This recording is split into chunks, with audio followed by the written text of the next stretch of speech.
This weekend I'm talking about what happens when you finally get to be the boss. You climb the ladder, you get the corner office, people are answerable to you. When you find yourself in that position, what is God's expectations of you? Well, I'm here with Scott Noonan. Scott's one of our elders here at Hope, also a good friend of mine, and he's had the opportunity to manage and build 2 companies. And Scott, tell us a little bit about the first company that you built. I think you began when you were at Harvard Business School. Correct. So I was at Harvard Business School. It was actually 1999. I started Gold Pocket Interactive, which was a tech company in the heyday of the boom.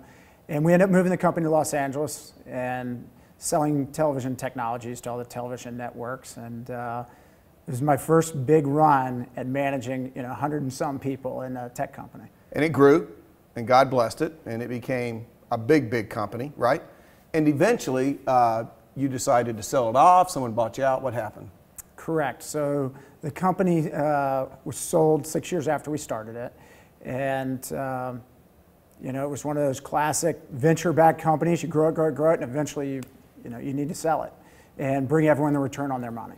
And I know, and this is what I wanted to get to, you told me that when you sold the company, you did something really, really, I felt, unique as it related to your employees who helped you build that company. Can you tell us what you did? We went through an incredible amount as a team together. And when the company sold, I looked back and realized, we've been through the ups and downs that everyone goes through in business. And a lot of people had stuck with me and with the company through the downturn. And one of the things that I had told them at one point is, if this thing sells, you guys have been through this really tough times and pulled out, and I'd like to do something for you. So when the company sold, I gave 25% of what I personally made to the employees of the company as a, hey, just thank you. And we did this as a team. I really appreciate it. And what do you feel like really motivated you to do that, Scott? You try to live your life by biblical principles and principles to say, I want to do the right thing by people. And you want to have a relationship with your employees that's beyond a just, I'm the supervisor relationship. And these were my friends. Yeah. And we had been in the trenches together, and I felt like it was the right thing to do. But then you moved to North Carolina. You got involved with a smaller company, Audio Advice. And what I've been impressed there is more of how you're building into your team, the relationships that you're building, not just so that they become more productive as employees, but just better at life.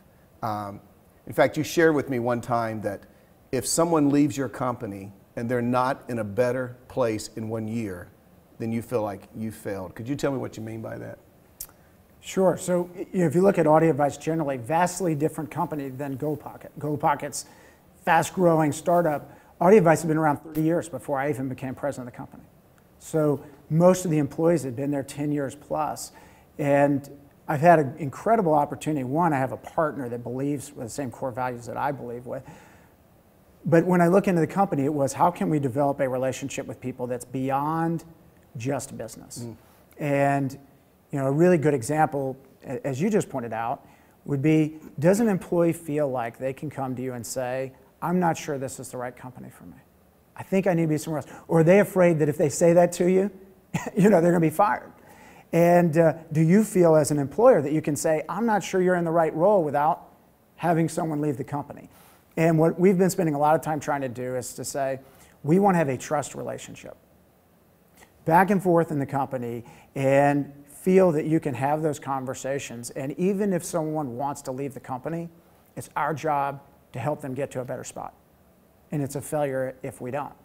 And ultimately, I think not only is that the right thing to do, but it impacts everyone else in the company to go, this is a different kind of company. Scott, I want to thank you for spending this time with me. And we talked about the very first week in our series is that when we take our principles that are biblical principles and we apply them to our work life, we position ourselves for God to bless us. And He's obviously blessed you and your family. And we're so glad that He brought you to Hope. And just thank you for spending this time with us today. I appreciate it. Thanks for having me. Thanks, Scott. We're in a series we're calling You at Work. And what we're learning in this series is that God is actually interested in our work.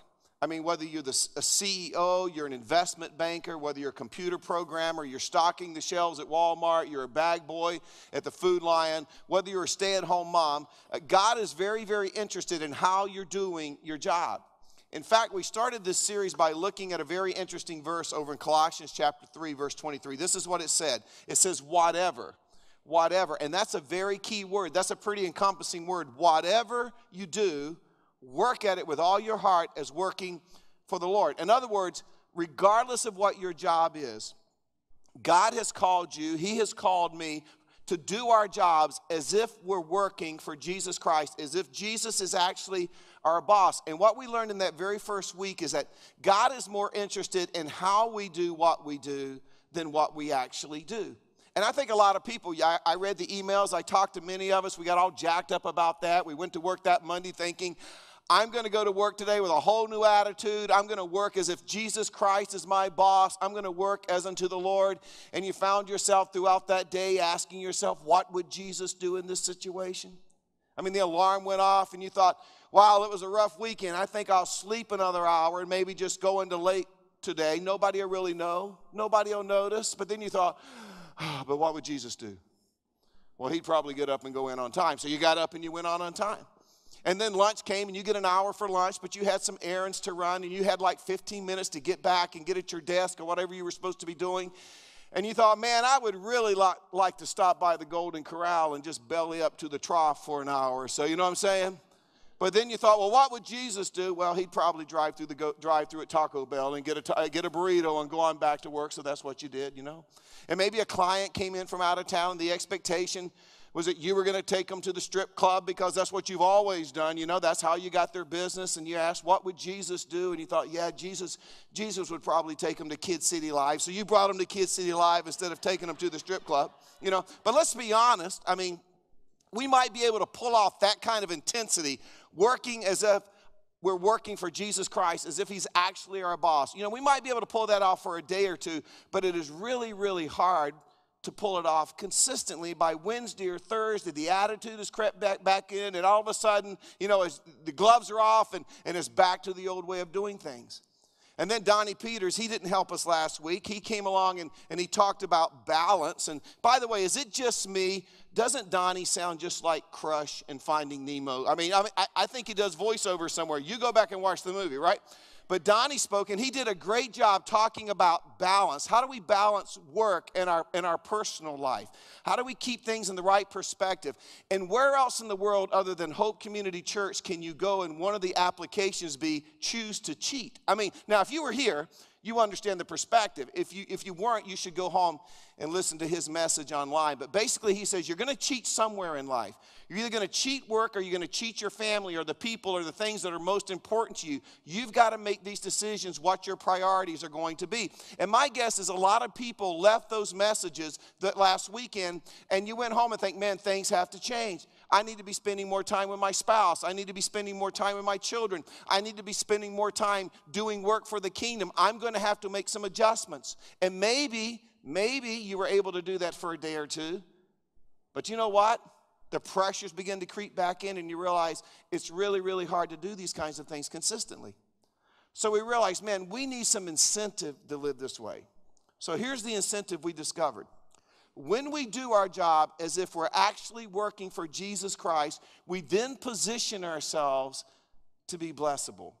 When we can work this way as if Jesus Christ is our boss, we put ourselves in a position for God to bless our work life. Now this weekend I'm going to shift gears a little bit. And I want to talk to those of you who are managers and bosses and supervisors. Maybe you're a team leader. Maybe you own your own company. Maybe you're a CEO. Maybe you're just a student and one day you hope to be in a place of authority like that. But I want to talk to those of you, you have people who report to you. You have people that you're responsible for. Maybe it's 200 to 300 employees. Maybe it's 2,000 to 3,000 employees. Maybe it's a team of 4 or 5 that you oversee. Maybe you're a stay-at-home mom and you have 3 kids, 4 if you count your husband. But when it's all said and done, everybody knows you're the boss. You're the boss. By the way, I was at home studying on Monday and I was looking for a book and I poured open my desk drawer and there was a picture there and I'm not sure why they had ended up there. I think Laura had put them there. But it was a picture that reminded me, this is my first job when I was a boss. Calm down, ladies. That's me right there in the center in the cowboy hat. That is Camp Kanata in Wake Forest. And I was the camp director that summer. The guy on my left, that's Mark Vitak. He was the waterfront director. He took care of everything on the waterfront. The guy with the whip and sombrero, that's a whole nother story, but he went to Wake Forest, and he was over everything that happened on the land. And there were about 70 counselors, but that was my first opportunity to actually be the boss. And I know what some of you are thinking. How did he not end up a Chippendales dancer? That's what you guys are thinking, right?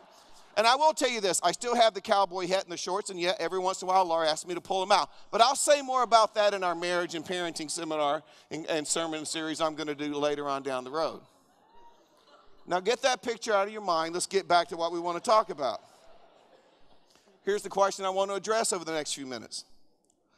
How do our Christian values and ethics impact, stop laughing. That was 135 pounds of strapping muscle right there. 3 months before I got married. Things change when you get married, young people. How do Christian values and ethics impact our roles as bosses? Whether you're the CEO, the manager, the team leader, the supervisor, when you finally get into that role as a Christian, do things change? And I'm just going to tell you ahead of time, the things that we're going to talk about over the next few minutes are very, very convicting to me. And it's because, and I know you don't think of me this way, but I spend more time at work now being a boss to 114 people who work at Hope Community Church than I actually spend being a pastor to them. And because I spend a lot of time in that role as a boss, just like you, I have to deal with spreadsheets and budgets and HR, and there are times that I have to hire and I have to fire, and I spend time on vision and structure and expansion, and I go to lunches and try to talk people out of their property so we can build campuses without having to buy their property, you know. And it's okay, I understand that this is all a part of my job, but this is what I struggle with. How do I blend biblical values and biblical ethics with my responsibility to be a good steward of this organization?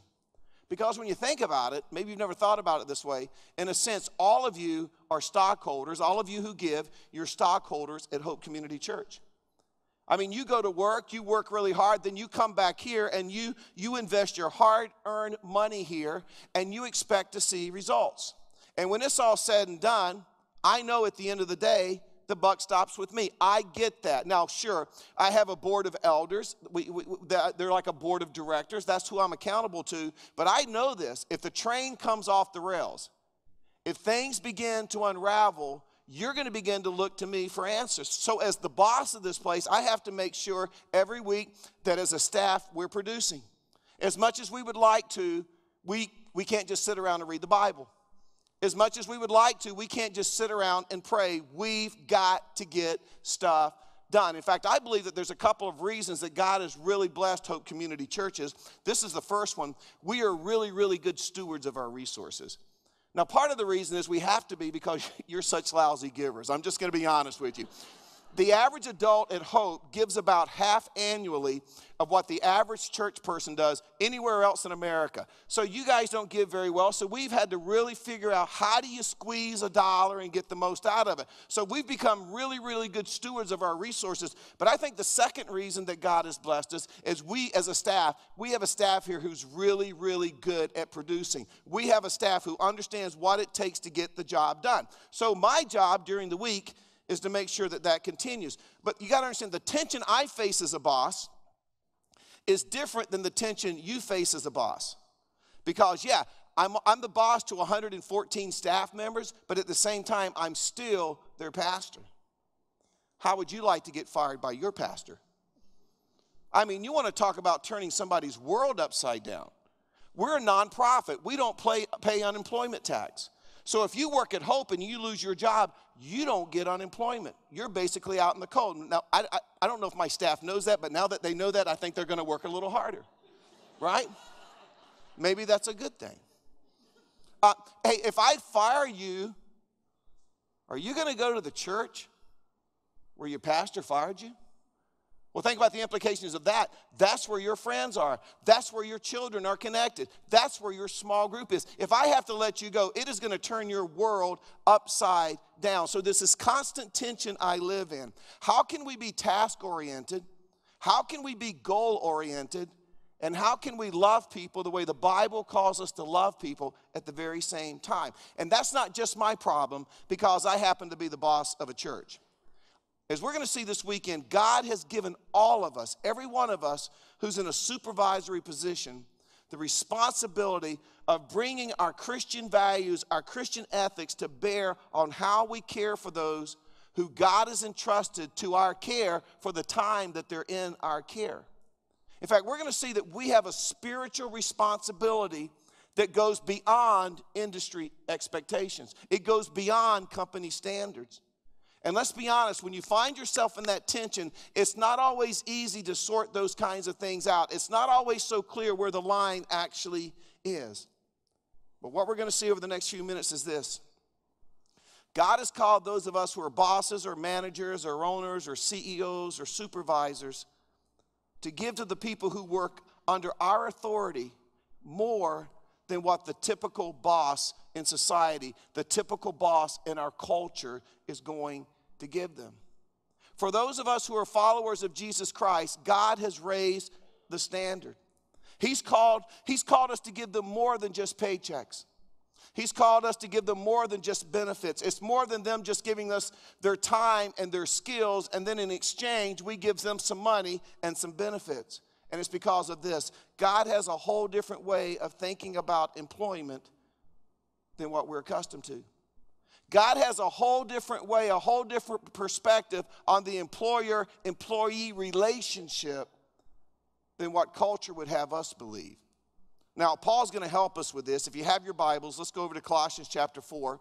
We were in Colossians chapter 3 last time, so let me remind you of the context, because Colossians chapter 3 and 4, it's not working and it's not employment, it's slavery, and I think we struggle with that.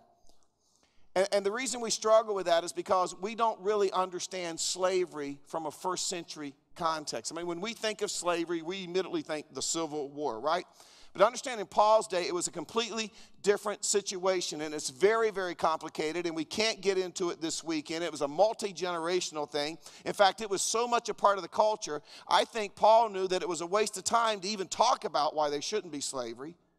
And again, we can't wrap our minds around that. That's really difficult for us to understand. But this was a whole different context than what we think of as slavery. Yet at the very same time, Paul knew that there was a relationship and there was a responsibility that these slave masters had for the slaves. So as Paul is writing this letter to the church at Corinth, he gives the masters a command, and buried in this command, we're going to see Colossians chapter 4, verse 1, is a principle that applies to every one of us who find ourselves in a position where we have authority over other individuals, or they're answerable to us. Here's what Paul writes in Colossians chapter 4, verse 1.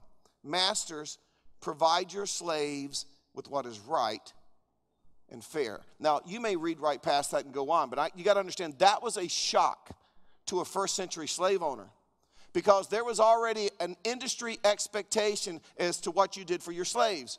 Very simple. You provided food and you provided lodging, and that was it. But now Paul writes this letter, and he says, as a follower of Jesus Christ, you can't just look around at society. You can't just look around at your culture and do what everybody else is doing. As a follower of Jesus Christ, he says, you can't settle just providing food and just providing lodging. You now have to do what is right, and you've got to do what is fair. In fact, you've got to elevate your slaves' status in their relationship with you. You've got to work really, really hard at closing that gap. Now, I'm just going to be honest with you. I am confident that when these first century slave owners, these slave masters, when they heard this, they were thinking, nobody does that. Nobody does what is right by their slaves. Nobody does what is fair by their slaves. They're slaves. I mean, we treat our families right. We treat our families fair. We treat our friends right, and we treat our friends fair. We don't treat slaves that way. They're slaves. But now Paul comes along and he says, well, you got to understand something. Life has changed. You are now a Christian. You are now a follower of Jesus Christ. This is a whole new day. There's a whole new standard. So look what he says in Colossians 4:1. Masters, provide your slaves with what is right and fair. Now here's why. Here's the standard. Because you know that you also have a master in heaven. So it's not what's going on in society. It's not what culture is dictating this has changed. The standards changed. The rules have changed because you've got a master in heaven. In other words, you've got to step back. You've got to look at the big picture. Just as those slaves are under your authority as their master, you're under the authority of your master. And so Paul tells these masters, you're a master who has a master. So you can't take your cues as to what it looks like to be a good master from other slave masters. You've now got to take your cues about what it looks like to be a good master from your master who's in heaven, and that's a whole different standard. And since that's the case, you owe your slaves more than the average slave owner owes their slaves. Now, as Christian bosses, supervisors, managers, I think what Paul wants us, we have to get to the same place. We have to learn the same thing. Because let's be honest, standard operating procedure in our culture is to look around and see what's going on at other companies. See what's going on. How are they treating their people? And then we ask questions like, how much do they pay for the same position? What kind of benefits do they give for the same position? In other words, we take our cues from culture. We take our cues from those around us, and then we establish a work environment that kind of parallels what everybody else is doing. And we look around and say, well, since this is what everybody else is doing, then it must be just. Since this is what everybody else is doing, that must be fair. God comes along and says, no, no, no, no, no. Have I got news for you? As Christians, you are being held to a different standard. You owe your employees more than you think.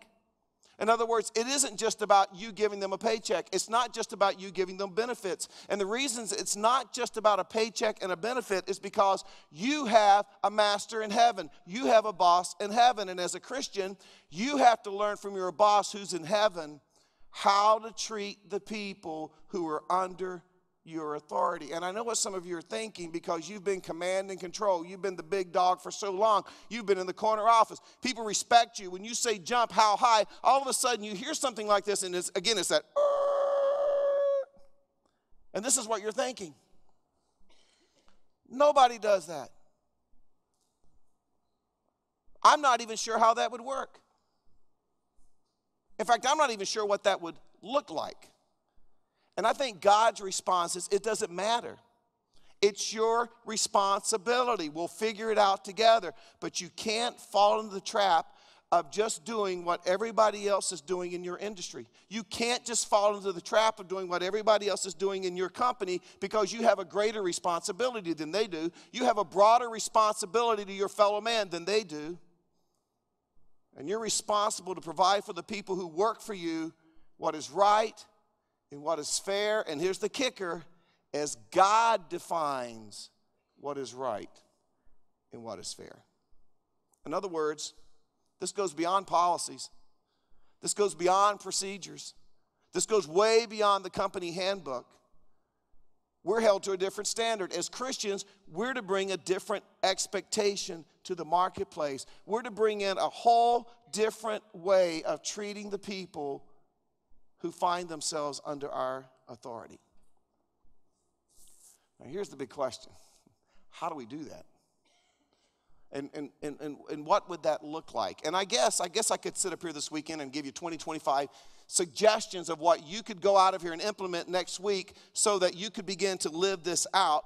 But instead, I want to give you two things, just two things I want you to think about. Two things that I really believe as Christians we need to put at the top of our priority list as we figure out how are we going to implement this truth in the marketplace, this principle in the marketplace. And I've done some reading from some business people. I actually read those books. You know, I've read John Maxwell. I've read some stuff by Andy Stanley. But you know who's impacted me more than anybody else is Gary Vett, who's our pastor, our director of adult ministries here at Hope Community Church. Over the last few years, I've just watched how he's managed his team, the people that work under him. And this is what I've discovered. They would walk through hell carrying a 5-gallon can of gasoline with him. There is that kind of loyalty. There is that kind of spirit. There is that kind of team camaraderie. And I've watched him over the years, and I think, how can we be managers like that? And really, I boiled it down to this. I'm going to ask you to consider making 2 commitments. And I really believe those of us who are in positions of authority, if we will walk out of here and follow through on these 2 commitments, we'll begin to get a sense of what it means to blend our Christian values, our Christian ethics with our job in the marketplace. Here's the first commitment I'm going to challenge you to make. The commitment is this: I will do what's right, even when it's difficult. That's the first one. I'm going to do what's right, even when it's difficult. By the way, do you know what the people who work for you, do you know what they really want from you? They want you to be a leader that's worth following. When it's all said and done at the end of the day, they want you to be a leader that's worth following. They want to know that you're answerable to a standard of right and wrong that's bigger than the company. They want to know that you're committed to doing what's right by them, regardless of policies, regardless of procedures, regardless of the handbook. Bottom line, they want to work for someone who has integrity. And the reason is they want to feel like they can have a relationship with you, but you know and I know you cannot have a relationship with someone who isn't trustworthy. You cannot have a relationship with someone who lacks character and lacks integrity. And when you think about it, as Christians, we, above every group in society, should be willing to commit to being people of character when it comes to how we treat people who are under our authority. You know why? It's because we have a boss. We have a master in heaven, Jesus Christ, who is always consistent with how he treats us. Have you ever thought about that? Have you ever wondered how Jesus Christ was going to respond to you? No, he's consistently patient. He's consistently loving. He's consistently merciful. He is consistently honest. He doesn't tell us what we want to hear. He tells us what we have to hear, what we need to hear, even when it's hard for us to hear it. And we owe that same kind of consistency to the people that work for us.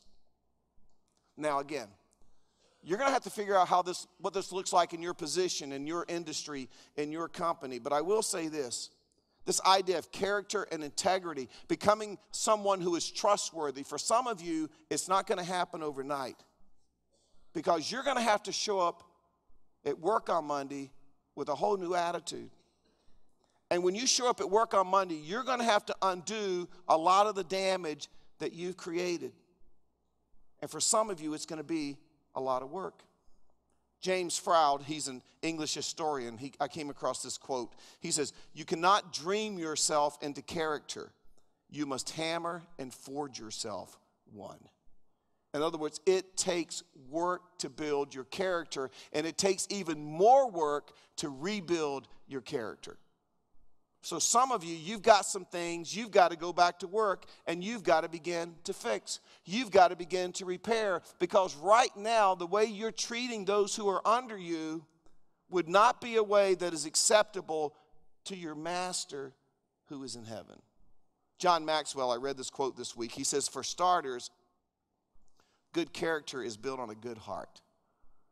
And maybe that's where it's going to have to start. You may have to look inside your heart, your life, and say, why do I treat people this way? Why do I abuse my authority? Why am I so passive aggressive? Why do I handle people this way when I know they're struggling and going through a tough time? Good character is built on a good heart. By the way, that comes out of his book, Life at Work. They're available at all of our campuses this week, and we bought them in bulk. They're $10 a piece. Marketplace Success for People of Faith. You may want to pick that up at all of our campuses as you're leaving. But let me just add this about your character. Your character, your trustworthiness, your integrity is much more important to the people you work for than what you pay them. I'll tell you why. You give them a raise, they love you. But statistics and studies show that a raise really only has much value for about 30 days. It's an encouragement for about 30 days. People go on. They probably have already spent it. Their lifestyle moves forward. It's now just a salary. But understand that the culture that they work in every day, that is the thing that really makes a difference in their attitude in regards to work. And as believers, that's why it's so important that we work overtime at creating a culture of trust so that we're leaders worth following. In fact, I'll throw out a little homework assignment to you. I dare you to go to work this week, and the people that work under you, give them a blank piece of paper and say you don't have to sign it, but ask them to tell you what they think of your leadership. Now, they may say what they want to say, what you want to hear when they face you, but give them a blank sheet of paper and say, tell me what you, in fact, type it so I don't know that you wrote it. I'll figure it out anyway.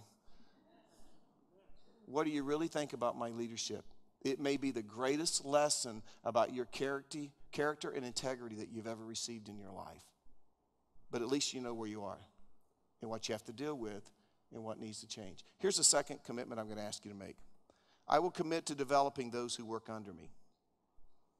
I will commit to developing those who work under me. And this is really, I believe, the Christianity part of this. You see, the bottom line is when people go to work for us, this is what they want to know. Am I just an instrument? Am I just a tool? Am I just a slave? Am I a means to an end? Or are you willing to invest in me? And I really believe that as Christians, if there's a commitment that we should make to the people who work for us, it's the commitment not just to help them develop better job skills, but how do we help them develop life skills? Now, let me tell you what I base that on. Listen to what Paul said in Philippians chapter 2, verse 3. Do nothing out of selfish ambition or vain conceit. Now, let me tell you, there's a lot of companies that are built on the backs of the people down here. A lot of companies. And one of the reasons I wanted to interview Scott, I don't know in this day and age how many people would sell a company and voluntarily say, I want to give a lot of this money back to the people who helped build this company. I mean, if you're not a stockholder, if you didn't have some kind of options, you're just out of luck, right? But Paul says this, do nothing out of selfish ambition or vain conceit, but in humility, consider others better than yourself. Now here's the kicker. Each of you should look not only to your own interests, but also the interest of others. Now, often we apply this to our spouse or our children or our friends or our neighbors. Yeah, it can't be all about me. I've got to look out for your interest. There are times I've got to put your interest above my own interest. That's what it means to be a servant. But let me ask you this. How would you apply that verse as a boss? How do you look out for the interest of those people who work under your authority? How do you put their interest above your own interest? I'll tell you how. You invest in them personally. Now here's the question. How do you do that? How do you invest in people in such a way that one day they walk up to you and ask, why are you doing this? Because if you live like this, you're going to stand out. Why do you care about my family? Why do you even care about what's going on in my personal life? Hey, why do you allow time at work for personal development for us? Or why would you even pay for us to attend that seminar or workshop, not to better our job skills, but so that we can be better at life? And the right answer is, I'm not doing this just for the sake of your job. I'm not doing this just so that you can be more productive. I'm doing this because I think you are worth the investment. And right now, because you guys are so shaped this way through your education, this is what you're thinking. Okay, but what kind of return do I get on my investment? And if that describes what you're thinking right now, you're missing the point, because people don't want to be a return on an investment. People want to be the investment. So you got to shift your thinking. Instead of thinking, what's the return on my investment? You got to be able to step back and begin to see the people that work for you, okay, as being valuable in the sight of God. But think of it this way. They're valuable in the sight of God, and God has entrusted their careers, their time, their talent to your care for a period of time. And during that period of time, you are responsible for how you treat them. If you can get to that point, then you will do whatever you can with the time and the resources that are available to you to invest in those people personally. Do you know why you'll do it? Because you know that's what pleases God. That's what pleases God. Don't just look out for your own interest. Even when you're a boss, you look out for the interest of others. And I know what some of you are thinking. What turnip truck did he fall off of? You know, aren't you? He is so naive. I mean, maybe that's the way it works at church. Maybe that's the way it works in ministry world. It would never work that way in the real world. In fact, Mike, what if I invest personally in people that work for me and they leave me? What about that, Mike? What do you say about that? What do I get out of that? Here's an insight. Everybody in your company is going to leave. You're leaving. I'm leaving. Everybody leaves. It just matters how we leave. Some are going to retire. Some are going to transfer. Some are going to go out the door in a box. But everybody is going to leave. Others of you are thinking, but what if I invest and then they leave and go to my competitor? Or even worse, what if I invest in that young whippersnapper down on the second floor and he takes my job? Let me just tell you something. You can write this down. Fear and leadership are bad partners. Let me say that again. Fear and leadership are bad partners. And that's why so many of us in a position of authority, we revert back to command and control. Just do what I tell you. Just do what I tell you. I'm the boss. You know why we do that? It's fear.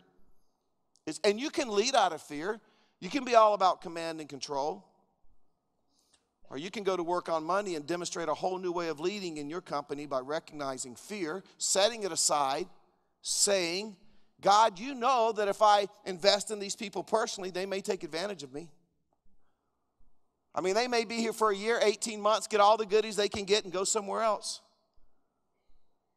But God, I'm not going to let fear dominate the culture I create because, God, you don't treat me that way. See, God doesn't deal in fear. He doesn't barter with fear. God barters with love and trust. And I really believe with all my heart as Christians, there's a way for us to bring those kind of values into the workplace. But it begins by realizing that everybody that works for you, they're going to leave. It's just a matter of when and how. So how are you going to invest in those individuals personally in the time that God has entrusted them to you? So as a Christian, regardless of your industry, regardless of your position, your job, you don't need to lead with fear.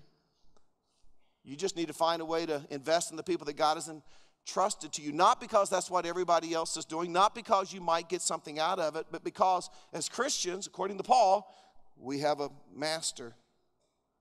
And because of this master, we've been called to a higher standard as to how we treat the people who work for us. And again, there's really no need for me to give you a bunch of examples of what that looks like. You're going to have to figure that out. But this is my challenge to you. Are you developing the people that you work with, who work for you? Or are you just helping them develop job skills?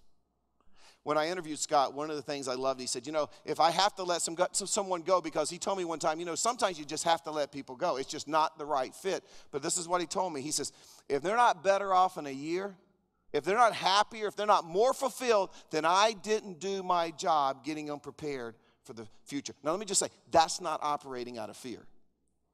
That's not saying, I'm going to pour into this person, and he might actually leave and go to another company, a competitor, and put me out of business. That's not that kind of fear. This is what that attitude says. God has entrusted this individual to me for this season of life. And as a Christian, I am going to take this opportunity to be a shaping influence. I've just started recently meeting with the young pastors on staff. Gary asked me to do this because this is my strength. I told you I've learned so much from him, and he says, could you just pass on what I know?